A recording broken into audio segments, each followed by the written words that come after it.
ويطمنا على حال الهلال وهو على أعتاب أداء هذه المباراة. دكتور حسن علي عيسى، السلام عليكم. عليكم السلام ورحمة الله تعالى وبركاته. التحية للإذاعة الرياضية، والتحية عبر الإذاعة الرياضية لأهل الرياضة قاطبة في السودان، والتحية خاصة وحارة لأهل الهلال الممتدين في مشارق الأرض ومغاربها. نقول لهم بأن فريقكم قد أكمل العدة والعتاد، وننتظر منكم صالح الدعوات بإذن الله. نعم دكتور حسن علي عيسى، كيف هي الأجواء هناك وكيف هي الروح المعنوية للاعبين ومتى جاهزيتهم لإسعاد الملايين؟ والله الروح العالية تعانق عنان السماء، والكل مستعد والكل مهتم. هي نقطة البداية وضربة البداية لمشوار طويل، نرجو أن يكون مشوار حافل بالانتصارات. أجروا تمارينهم في على أجمل ما يكون. والآن قبل نصف ساعة كانت هناك المحاضرة الفنية التي قدمها المدير الفني وحدد بموجبها التشكيلة، وهي تقريبا نفس التشكيلة التي أدت المباراة الأخيرة، مع تغيير في حراسة المرمى حيث يلعب جمعة جنارو بدلا عن المعز الذي سبق وأنعانا من إصابة أثناء التمرين. بعض التعديلات تكون داخل الملعب وعلى خطة اللعب، ولكن الأسماء هي نفس الأسماء باستثناء جمعة جنارو. نعم، كيف هي الأجواء؟ اللاعبون على هبة الاستعداد تناولوا طعام الغداء قبل قليل، ويفترض أن نغادر الفندق عند الساعة 1:30 بتوقيت هذه البلاد، أي 4:30 في السودان الحبيب. وبعد ذلك ستبدأ الإجراءات التقليدية مراقب المباراة والحكام، وستنطلق المباراة في الساعة 3:30 أي 6:30 في توقيت السودان بإذن الله. نعم، نحن نحييك دكتور حسن علي عيسى. وكيف الاستقبال هناك وكيف يتعامل معكم العاجيون؟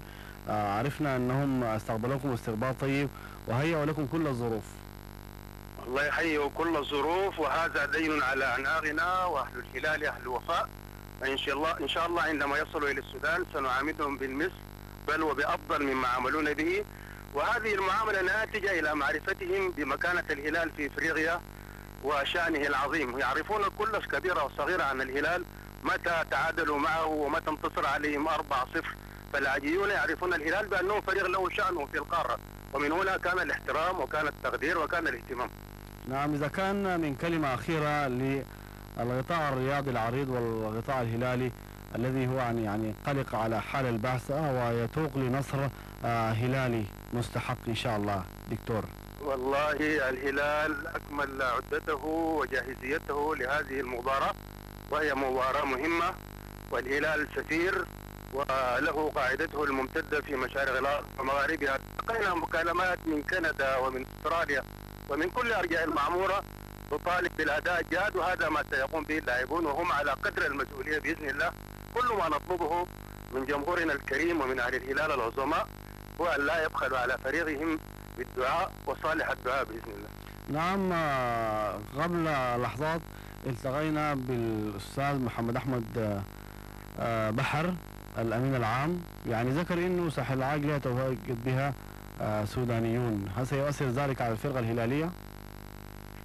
والله الهلال أصبح بالله فريق متمرس، لا توجد جالية في ساحل العاج، حتى الآن لم نلتقي بأي سوداني في هذه البلاد، ولكن لاعبو الهلال الأشاوس وبدوره إلى ماجد تعودوا على هذه الأجواء، وإن شاء الله هم سيطبقون ما طلبه منهم المدير الفني.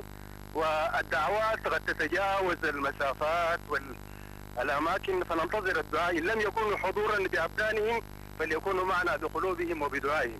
نعم، لك التحية دكتور حسن علي عيسى نائب رئيس الهلال ورئيس البعثة من ساحل العاج. إن شاء الله يعني إقامة موفقة وأداء قوي للفرقة الهلالية على أرض الملعب، ونتبادل التهاني عقب نهاية المباراة. وإن شاء الله إحنا في الإذاعة الرياضية حنكون معكم لصيقين، متابعة لحظة بلحظة، نعكس الأخبار مباشرة بإذن الله تعالى. شكرا لك وشكرا للإذاعة الرياضية. ده كان ذلك هو دكتور حسن علي عيسى مباشرة من ساحل العاج حيث تتواجد البعثة الهلالية، وتابعنا حديثه الروح المعنوية للاعبين بخير، كل اللاعبين بخير وكل أفراد البعثة في خير وفي عافية، والناس يعني مستعدين لبداية المشوار بصورة طيبة وتحقيق نصر هلالي مستحق بمشيئة الله تعالى.